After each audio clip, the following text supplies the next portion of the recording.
నీ వయసు పెరిగి నీ శరీరం యొక్క బలము తగ్గి నువ్వు బలహీనమైపోయి నువ్వు ఒంటరిగా ఉన్నా సరే నేను నిన్ను విడవకుండా నేను నిన్ను మోస్తూనే ఉన్నాను అని దేవుడు ఈరోజు నీతో మాట్లాడుతున్నారు.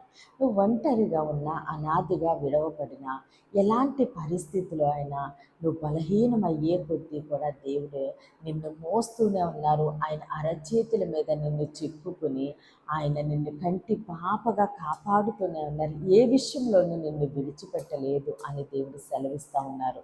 అయితే ఈరోజు దేవుడు మన కొరకు సిద్ధపరిచిన ఆయన శ్రేష్టమైన వాగ్దానం చూద్దామండి. యెషయా 46వ అధ్యాయము 4వ వచనము. ముదిమి వచ్చే వరకు నిన్ను ఎత్తుకునివాడను నేనే, తల వెంట్రుకలు నెరిగే వరకు నిన్ను ఎత్తుకునివాడను నేనే, నేనే చేసి ఉన్నాను, చంక పెట్టుకునివాడను నేనే, నిన్ను ఎత్తుకొనుచు రక్షించువాడను నేనే. ఆమేన్. దేవుడి రోజు మనతో మాట్లాడుచున్న ఆయన మంచి మాట, ముదిమి వచ్చే వరకు నిన్ను ఎత్తుకునివాడను నేనే. ఆమేన్. తల్లిదండ్రులు బిడ్డల్ని ఒక వయసు వచ్చే వరకునే ఎత్తుకుంటారండి. వాళ్ళు ఎదిగే కొద్దీ వాళ్ళ చేపట్టి నడిపిస్తారు. ఆ తర్వాత ఆ చేయి కూడా పట్టి తల్లిదండ్రులు నడిపించరు. కానీ మన దేవుడైతే మనము ఎదిగే కొద్దీ మనము ముసల వాళ్ళం అయిపోయినా, ఎంత వృద్ధాప్యంలోనికి మనము వచ్చేసినా, మన శరీరము బలహీనమైపోయి మన శక్తి తగ్గిపోయినప్పుడు, మనము ఒంటరిగా ఉన్నప్పుడు కూడా దేవుడు మనల్ని విడిచిపెట్టరండి. ఆయన మనల్ని మోస్తూనే ఉన్నారు. ముదిమి వచ్చే వరకు నిన్ను ఎత్తుకునేవాడని నేనే అని దేవుడు ఈరోజు నీతో నాతో మాట్లాడుతూ ఉన్నారు.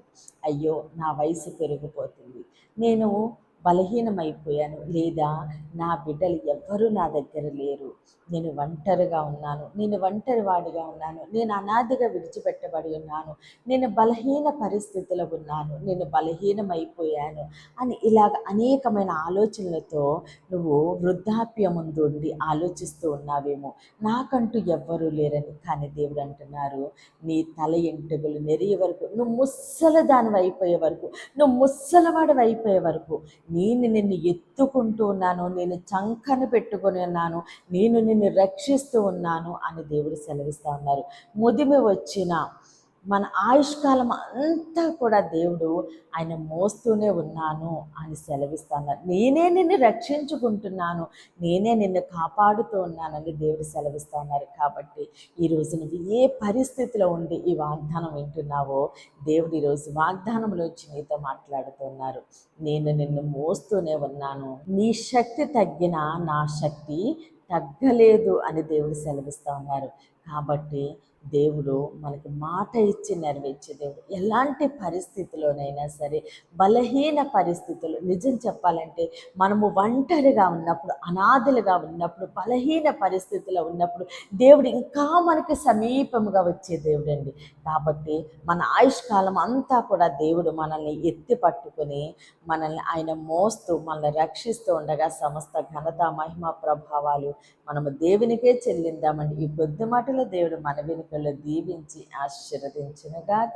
ఆమేన్. ప్రేర్ చేసుకుందామని అందరూ కన్నులు మూసుకొని ప్రేర్లు ఏకీభవించండి. మహోన్నతుడ, మహాగణుడ, పరిశుద్ధుడా, నీకు స్తోత్రాలు, వందనాలు దేవా తండ్రి. ఇచ్చిన వాగ్దానం మా జీవితాల్లో నూరంతలుగా ఫలించునుగాక. దైవజనుల వారి కుటుంబాలు, సంఘాలు, పరిచర్యలు యేసు నామములని దీవించబడునుగాక. యెరూషలేము యేసు నామములని క్షేమము కలుగునుగాక. ఈరోజు పుట్టినరోజు, పెళ్లి రోజు జరుపుకుంటున్న ప్రతి ఒక్కరిని దేవుడు బహుగా దీవించి ఆశీర్వదించునుగాక. దేవుని మాట పరిచర్యలో పాలుభాగస్తులే భారం కలిగి ప్రార్థన చేసిన ప్రతి ఒక్కరిని దేవుడు బహుగా దీవించి ఆశీర్వదించునుగాక. అనారోగ్యంతో ఉన్న బిడ్డలకి శ్రమలు సంపూర్ణ స్వస్థత విడుదల కలుగునుగాక. ప్రతి బిడ్డ రాకపోకలను దేవుడు తోడుగా ఉండునుగాక. ఎవ్వని బిడ్డలకి శ్రమలో మంచి భవిష్యత్తు కలుగునుగాక. మూయబడిన ప్రతి గర్భము యేసు నామములనే తెరవబడునుగాక. వివాహాలు కావాల్సిన బిడ్డలకి ఘనమైన వివాహములు జరుగునుగాక. ఎగ్జామ్స్ రాస్తున్న ప్రతి బిడ్డకి యేసునామములో గొప్ప విజయము కలుగునుగాక.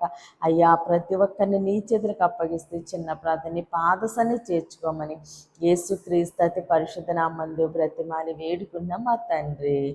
ఆమేన్, ఆమేన్, ఆమేన్. దేవుడు మిమ్మల్ని, మీ కుటుంబాన్ని దీవించి ఆశీర్వదించునుగాక. ఆమేన్.